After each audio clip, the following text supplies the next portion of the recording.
might just be one of the most important franchises to gaming, maybe ever. In case you don't know me, I'm Bex, and with the dark ages soon to befall our consoles and PCs via PC Game Pass and Game Pass Ultimate, we thought now would be a good time to dive deep on this iconic series and how it's changed games forever. So, let's dig deep and talk about it. This is the entire history of Doom. To give you a proper sense of Doom, we have to tell you a bit about the guys that made it. John Romero, my good pal, John Carmack, Adrian Carmack, and Tom Hall, otherwise known as id Software. Oh, and by the way, fun fact, the two Carmacks aren't actually related, just one of those fun little coincidences in life. Id began life in 1991. It was already making waves with a cute, colourful side-scroller for the MS-DOS, basically a PC back in the day, called Commander Keen. And at a glance, it seems like the most un-Doom-like game as you could imagine. Sure, you play as a character who's defending the planet from invading aliens, but the character is an 8-year-old kid and one of his main weapons is a pogo stick, so it's not exactly the hell-bound heavy metal experience that they'd soon move on to. But it was still extremely important. Up until then, no one had been able to deliver the smooth side-scrolling experience of a console game on a PC. That is until John Carmack gave it a try and basically nailed it overnight, literally. The main lesson here, id was not a studio that was going to be held back by the commonly held idea of what a PC game or game in general could be or not be. Oh, and also that John Carmack is like very good at programming stuff. Very good. The next frontier for gaming was 3D graphics, which id went boldly into with a little 1992 game called Wolfenstein 3D. This is the true OG first-person shooter, the game that basically invents the whole genre, and there really is no overstating its place in gaming history. But looking back at it, it's also fair to say that the whole thing is pretty bare bones, providing a skeleton for what an FPS could be, with levels made up of straightforward corridors and little variety in enemies. It wouldn't be until the following year that id worked out how to add flesh to that skeleton. Flesh that legions of players would then enjoy blasting back off with an arsenal of diabolically satisfying weapons. And that all started with... Like I mentioned earlier, Doom is actually one of the most important games of all time in like 6 different ways. But let's start with how Doom came to be. The inspiration for the story of a space marine who fights monsters on Mars and then down in hell came from a lot of places. Carmack drew on a D&D campaign he'd been involved in that involved using technology to battle demons, while also taking nods from movies like Evil Dead 2 and Aliens. The actual name comes from a cinematic source too, although a slightly more unexpected one. In Martin Scorsese's 1986 film The Color of Money, a young pool hustler is asked what he's got inside his case, and here, he replies, with pause for effect, Doom. Mostly though, id wanted to take full advantage of the new possibilities opened up by the world of 3D gaming. This time around, they were going to have open-ended levels filled with sloping floors and textured walls. Wow!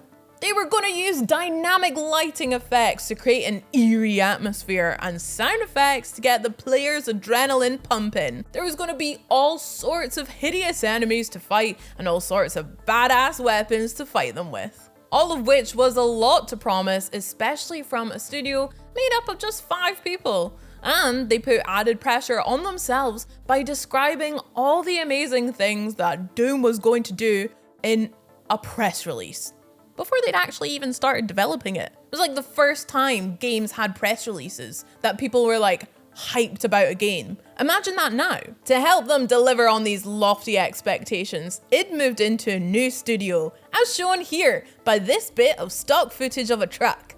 The place they chose had one tiny window, which meant that it had basically no sunlight. That's how they liked it. But it did allow them to hear the unsettling noises coming from the dentist's office next door. In short, it sounds hellish, but the perfect place to develop a game like Doom. They even lovingly christened their new digs Studio 666. The new engine that Carmack came up with for Doom was pretty groundbreaking, delivering fully 3D environments that were bursting with colour and moving parts, even finding a clever way to create windows between rooms so that the player truly felt like they were immersed in a very real, very scary place. It even included a has medium detail mode that tripled the speed of the game on slower machines so that this state-of-the-art shooter could be enjoyed by players working with decidedly not state-of-the-art computers. Like Wolfenstein before it, Doom used an early form of 3D that's arguably actually more like 2.5D. It's using a technique called billboarding, where flat, two-dimensional sprites rendered at fixed angles are used for items and enemies. The process for creating those enemies was actually really cool too. They could actually sculpt models of them and then take the photos from a variety of angles and digitize those images, which is why they have that very unsettling, very unreal, but kind of very real look, Uncanny Valley. The lighting effects Doom employed was a true step beyond anything gamers had ever seen before too, with shadows and flashing light used to disorientate the players and create some serious horror vibes. It led to unforgettable moments like traps where the player is plunged into complete darkness as soon as they touch the key and then ambushed by a bunch of imps. Ambushes like that were especially thrilling because the thing about Doom, it was fast. The enemies move fast, projectiles move fast, and the player had to move fast if they didn't want to stop moving altogether. And I don't mean that in a nice cuddly, let's take a quick snooze sort of way, I mean death. Because nothing about Doom was nice and cuddly, oh no. In fact, the level of violence on display and the nightmarish look of the whole thing was pretty groundbreaking at the time, scandalizing some people and delighting everyone who shared its passion for all things metal. It was a world away from the games that were getting released at the time, which were almost exclusively family friendly. And it went beautifully with the thrashing soundtrack composed by Bobby Prince, who took inspiration from bands like Alice in Chains and Pantera and even used actual animal noises to create those demonic screams. In one more bit of technical wizardry, Doom somehow managed to make sure all of these sounds were always distinctly audible, no matter how chaotic things got. If Wolfenstein was the grandfather of the first-person shooter, then Doom was the father. Which is fun, because Romero also eventually revealed that the series' protagonist is in fact the great-grandson of Wolfenstein hero B.J. Blazkowicz, and also the son of Commander Keen. And it's amazing how many of the iconic elements were right there in the first game, from the complex open-ended levels Romero and Sandy Peterson came up with, which players could approach in numerous different ways, to the fast and furious gunplay, right up to the iconic weapons like the BFG 9000. Of course, they also experimented with loads of aspects that wouldn't make it into the final game, from a Wolfenstein-style high score system to an inventory, but they eventually nailed the formula that would make Doom the definitive boomer shooter. Nothing but spooky vibes, cool visuals, and non-stop action. Doom immediately became the template for FPS games, leading to an influx of so-called Doom clones in the following years. And it wasn't just the single-player experience games that Doom laid such a beautiful, bloody foundation for. Realizing that he hadn't done anything revolutionary in over 15 minutes, Carmack came up with a way for players on different PCs to go head-to-head in competitive duels. Romero decided that these to-the-death matches should be aptly named death matches, and the rest is history. While Doom's multiplayer offerings, which also included the ability to play through the campaign together in co-op, were initially only available over local networks, full online play was added a year after launch, which is pretty amazing given that a year after launch still only brings us to 1994. At this time, the games available for online play were almost exclusively slow-paced, usually turn-based ones, 1,000 miles from the million-mile-an-hour action of Doom. Some masterpieces actually get ignored or panned at launch, their importance only understood decades later, and Doom was not like that at all. It was an immediate sensation, wowing critics and selling more in one day than Wolfenstein had in a month. Within 2 years of its launch, as many as 20 million people were estimated to have played it. It helped that id chose a really clever way to release the game, making it digitally available via shareware, with the first episode totally free and the rest of the game available to buy. Anticipation for the game was so high by the time it came for developers to upload it that the entire servers crashed on launch. Because that's what happens when 10,000 people try to download a game at the same time in 1993. Another cool part of id's release strategy was that they put the game's graphics, music, and level data in separate WAD files, which stands for Where's All the Data? That might sound a bit techy, but what it basically means is that Doom more or less invented modding as players rushed to start whipping up their very own levels. From hellish creations that would feel right at the place of the main game, to total revamps that drew inspiration from Batman, Star Wars, and who knows what else. Some of those were so good that they would become an official part of the game in later re-releases, and one modder, a fellow named Tim Willits, even went on to work for id. Good job, Tim. All of which was more than enough to give Doom a thriving community that would continue enjoying death matches and devising new levels for years and years to come. So they were really just flexing by also more or less inventing speedrunning. The fact that the game let players record and play back their games made it one of the first major haunts for speedrunners, and they've continued trying to outdo each other ever since the game launched with new records set as recently as 2019. What all of this adds up to is a very simple fact. You just don't get the gaming world as we know it without Doom. The Library of Congress even selected it for preservation in 2007, so it can sit snugly alongside great cultural works like A Tale of Two Cities and Shrek. And today, you can play Doom on just about anything. To date, someone has managed to get it running on a washing machine, a Porsche 911, a microwave, a treadmill, a pregnancy test, a thermostat, a smartwatch, a chainsaw, and tons of other devices. Not to mention on in-game computers in the likes of Minecraft and the Outer Worlds. And of course, you'll find it on Game Pass, along with basically all of the other Doom games. Speaking of, the next Doom game took things a bit closer to home. Doom 2 Hell on Earth arrived the following year and told the next chapter in the story of the rugged Space Marine players had ingeniously christened Doom Guy. Because you know, he's the guy from Doom. Get it?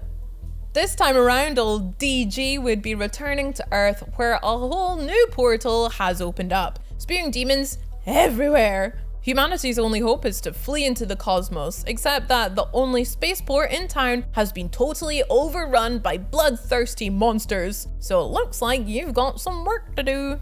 Doom 2's visuals were even more unsettling than the first games because they were based on the idea that the arrival of the demons would have a kind of reality warping effect. So the game is full of recognizable, realistic looking buildings and other bits and pieces, all of which would have been altered so that the place feels familiar, but also just so off. The levels themselves were also larger than before and filled with new enemy types, power-ups, and weapons. That includes the now legendary Super Shotgun, which had 2 sawed-off barrels and all kinds of stopping power, just so long as you could get it reloaded before your enemy got into face-ripping range. What's really fun about the Super Shotgun is that it was actually added partially as a matter of convenience. According to Romero, id were not too keen to add any new weapons that would have to be assigned to another number on the computer keyboard, because then they would either have to change the key that the BFG was attached to, or have another weapon sitting on a higher number than it, which just felt so wrong. BFG needs respect. The Super Shotgun could sit comfortably on the same key as the regular shotgun, and a whole unnecessary gun measuring contest was avoided. Phew! This time around, Doom included full online functionality right out of the box, so players could dive right into more death matches or start batting their way through the campaign together as soon as they got the game. Well, and as soon as their modem had finished dialing up too, I guess. and as long as no one needed to use the phone in the meantime. Man, early internet era was rough. Doom 2 used the same engine to the original and stuck firmly to the same blueprint, which makes sense given how revolutionary the first game was. I mean, you don't reinvent the wheel when you only invented it in the first place 12 months ago. But not only was it another brilliant game in its own right, but it has also been absolutely integral to the legacy that the series has built, because the modding community grew primarily from this game, building their mods on Doom 2's bigger, deeper, altogether better foundations. And of course, you can also go wrong by trying to change too much from a winning formula, but we'll get to that in a bit. Before writing the next mainline chapter in their tale of demons and Doom guys, id decided to let a couple of other folks play around in the beautiful hellscape that they had constructed. First up was Final Doom, which arrived in 1996 and was actually created by a talented group of Doom modders under the name Team TNT, but it was published by id. It was, as they say, a game of two halves. The first part was called TNT Evolution and focused on a research center on one of Jupiter's moons, where scientists were toying around with interdimensional technology. Needless to say, things took a turn for the worst, and everyone is soon up to their knees in demons once again. The second part, titled the Plutonia Experiment, was crafted by a pair of Doom crazy brothers, Dario and Milo Casali. In its story, humanity has finally gotten sick of all these damn portals and created a machine called a quantum accelerator to close them down. But unfortunately, the forces of hell don't take too kindly to that, and the whole research center quickly finds itself under diabolical new management. The big thing that set Final Doom apart from the original two games is that it was hard. Like, seriously hard. Doom and Doom 2 both offered 5 difficulty levels, which would increase the numbers of demons players faced, while also making them faster, more aggressive, and more powerful. It was hard. Dario Casali explained that Plutonia was always meant for people who had finished Doom 2 on hard and were looking for a new challenge. I always played through the level I had made on hard, and if I could beat it too easily, I made it harder, so it was a challenge for me. And boy, did it live up to that promise. Final Doom's levels would hit players with tough enemies like Revenants and Chain Gunners right out of the gate, rather than letting them warm up with a few imps and build from there. And not just one or two of these guys either, no. Entire groups of formidable enemies were positioned in a way that forced the player to fight strategically, or watch their beloved Space Marine get turned into Demon Chow. Final Doom was followed the very next year by Doom 64, which came courtesy of a little studio called Midway Games. Having cut their teeth on the ultra-violent arcade fighter Mortal Kombat, Midway knew just how to bring the dark, bloody thrills that Doom players were looking for.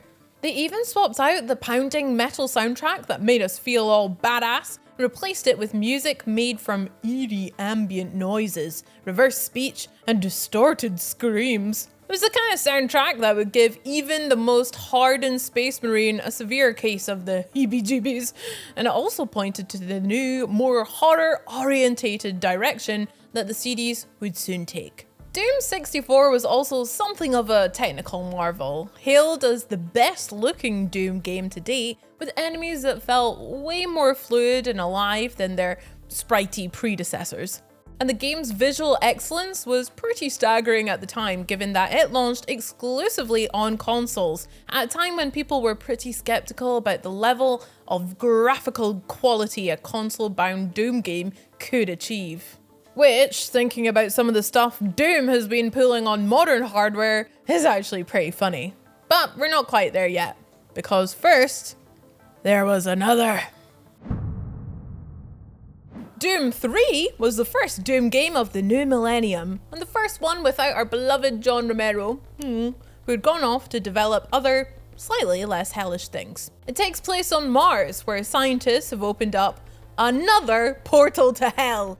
You would think they learned their lesson, but somehow, no, they've done it again. But while the horrors might be familiar, Doom 3 made them a whole lot more horrifying. For starters, this was a much more narrative-focused game, with NPCs that would even talk to the player, offering them hints and items and stuff. It helped to immerse you in the game's world even more, which was sort of unfortunate given that the world was strewn with blood and body parts.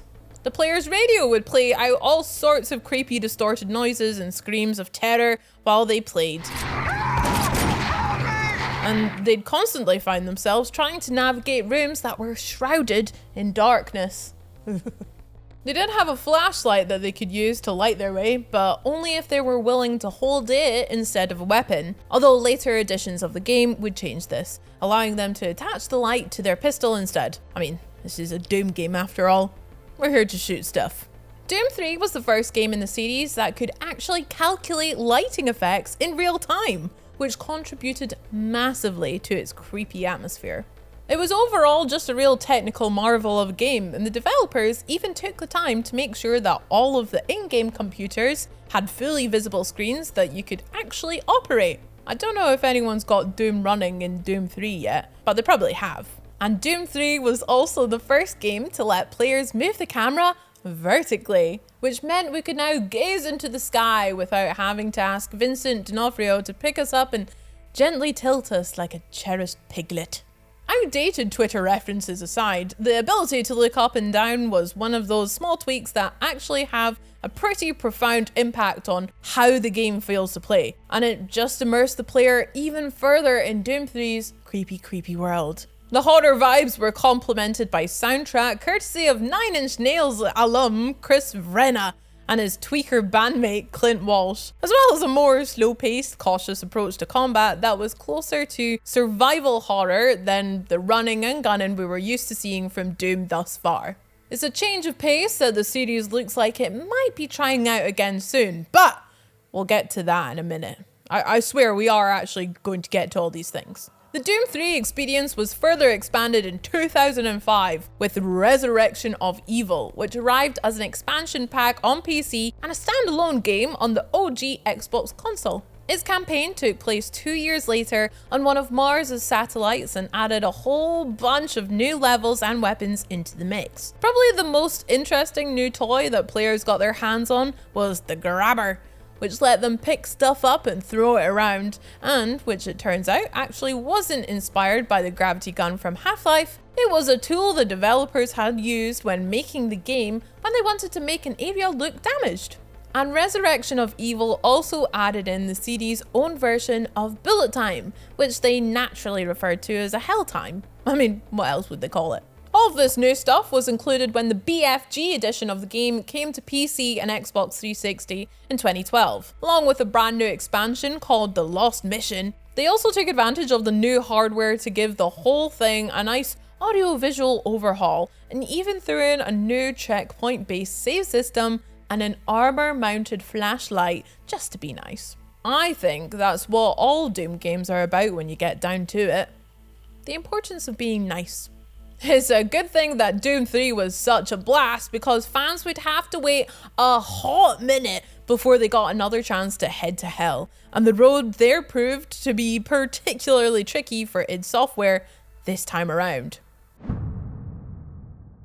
We're entering a whole new era of Doom, with all of the guys who worked on the original game now off doing other things, and a lovely new home at Bethesda Studios for the new team to work out of. And it was also a whole new era of first-person shooting. The genre that Doom kickstarted was now dominated by games with cinematic campaigns and massive multiplayer offerings like Call of Duty, or those with sprawling open worlds like Far Cry. At first, it just wasn't clear if there was any room in this crazy modern world for an old school boomer shooter like Doom. The original plan was to make a straight sequel titled Doom 4, which would take direct inspiration from Call of Duty, focusing on a global battle to fend off the forces of hell. Early glimpses of Doom 4 promised big, scripted cinematics and combat where the player's health would recover passively while they hid behind cover, something the game encouraged them to do often. In short, it was a game that felt nothing like Doom actually, which, ironically, meant that it was absolutely doomed. Fortunately, the developers realized they were heading down the wrong track quickly enough to pull a 180 and course correct.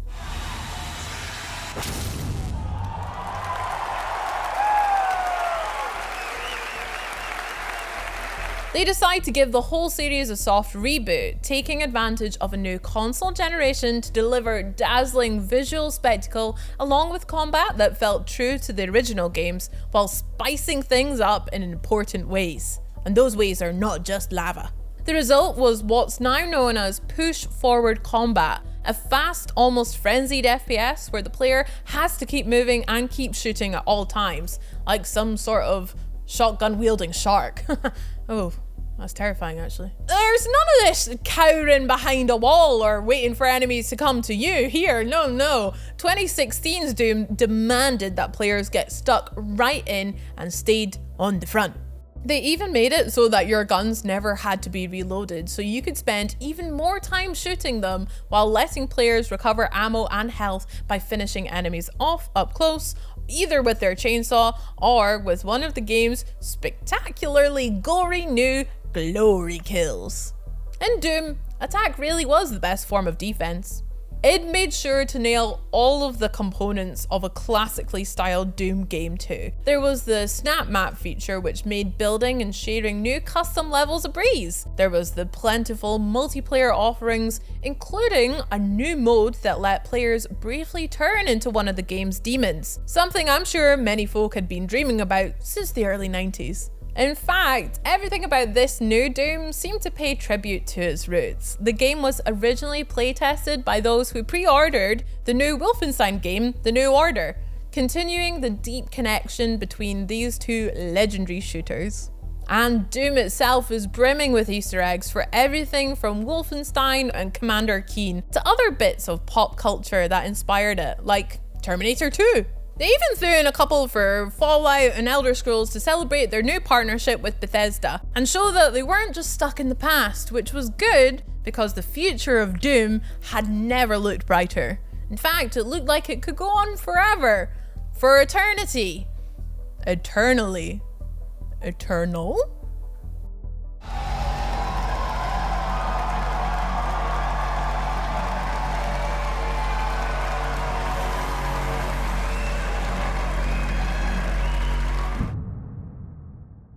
At this point, it was clear that Doom would never die, so it just made sense to call the next game Doom Eternal.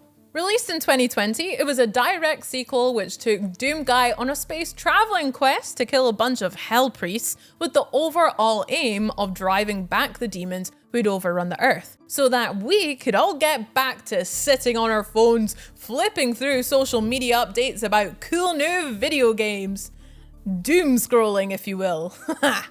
He might have been at it for almost 30 years at this point, but our hero was looking even more limber than ever in Doom Eternal, with new movement like dashing and wall climbing that made it an even quicker, more agile experience than the previous games. And that was even more true once you found yourself a meat hook, a grappling gun-like thing that would send you flying towards whatever or whoever you'd shot with it.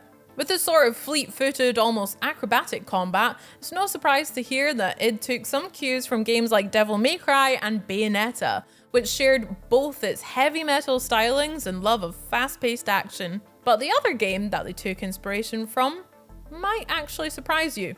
Chess. It's true though, Doom Eternal also made combat a much more tactical experience by making each enemy weak to a different sort of gunfire, forcing the player to choose their weapons carefully and work their way through each level in a methodical fashion.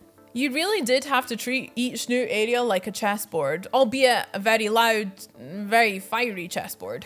Having discovered that many players were making it all the way through 2016's Doom using only a couple of weapons, the developers were determined to get the whole infernal arsenal in the mix this time around. And this weakness system was a great way to do it. Oh, and they also made ammo way scarcer just to really force your hand. Those devious devs. To be fair, they did also introduce collectible 1-ups, which would let the player respawn right where they died, rather than at the previous checkpoint, and added in destructible demons whose bodies would deteriorate as you fought them. That second one didn't make the game any easier, it was just really cool.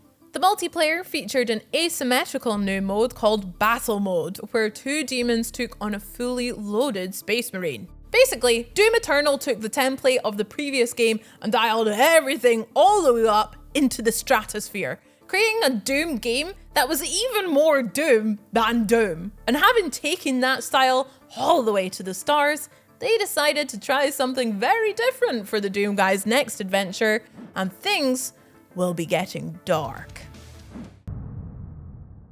On May 15th, Doom will be getting medieval on all our asses with the Dark Ages from creative director Hugo Martin and executive producer Marty Stratton. Castles, dragon, big jaggy metal weapons. The Dark Ages is a dark fantasy spin on the series that also serves as a prequel, focusing on Doom guys' origins as the last hope of a techno-medieval kingdom as they battle the forces of evil.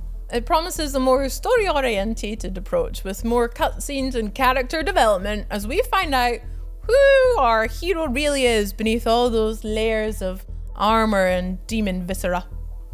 And a cool cape, yeah. Like Doom 3, it promises a slower-paced form of combat that rewards players who think through their attacks rather than diving right into the thick of it, as they would have in Doom and Doom Eternal. But unlike the survival horror stylings of Doom 3, this slowdown isn't designed to make the player feel weak or vulnerable, it's designed to make them feel like a tank. The all-new and already absolutely adored shield saw can be used to block and parry enemy attacks, meaning the player can soak up shots and deliver a devastating counterattack, rather than bobbing and weaving their way across the battlefield. The saw part isn't just for show either, and the shield saw makes for a pretty meaty melee weapon, as do the flails and maces that you'll be bludgeoning the bad guys with once you've rumbled up nice and close to them, like John Kramer mixed with Steve Rogers. Not that we're skimping on the guns either, the Skull Crusher has already made it very clear that the Dark Ages comes packing a delectable new arsenal of death-dealing toys. And there has also been talk of piloting a gigantic mechanical dragon that has me very excited. If Doom was a reboot, then the Dark Ages might be more of a remix, taking everything that we love about the series and switching up the tempo. But mostly, it just looks incredibly fun, and I'm sure you nor I can wait to tear into it when it lands day one, remember, on PC Game Pass and Game Pass Ultimate. So that about covers it, a quick little recap of the entire history of the Doom series. And there really is only one question that I want to ask you guys, and that is, what's your favorite Doom of all time? Let me know in the comments, although if you want to reserve judgment until you've caved in a few more skulls in the Dark Ages, I understand. I'll see you guys next time. Take care and rip and tear.